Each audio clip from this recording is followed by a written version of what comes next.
हाय, मी अक्षय गायकवाड. मला ओला उबेरवाल्यांना सांगितलं की एक्स्ट्रा सिटिंग गाडीमध्ये बसवू नका अजिबात, कारण की 1500 रुपये फाईन आहे. एक्स्ट्रा सिटिंग अजिबात बसवू नका.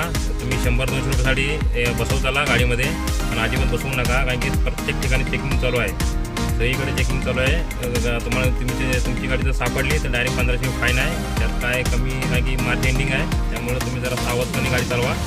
आणि शक्यतो तुम्ही सामान गाडीमध्ये टाकून, गाडीमध्ये बॉक्स पण अलाउड नाही आहे ठेवण्यासाठी. आणि गोणीमध्ये काय काय लोक सिलेंडर आणि शेगडी टाकतात आणि बोलतात की कपडे येत आहेत आणि घेऊन चला बोलतात. पण तुम्ही आधी त्या गोणीमध्ये काय चौकशी करा, कारण की तुमचा अधिकार आहे.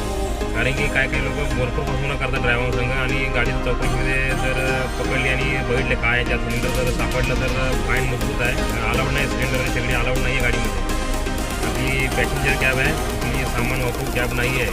तर तुम्ही हे लक्षात ठेवा. आणि ओला उबेरवाले जास्त करून एक्स्ट्रा पॅसेंजर घेऊ नका, कारण की भरपूर ठिकाणी चेकिंग चालू आहे आणि 1500 रुपये फाईन आहे. हे सांगायचं तुम्हाला. जय हिंद, जय महाराष्ट्र.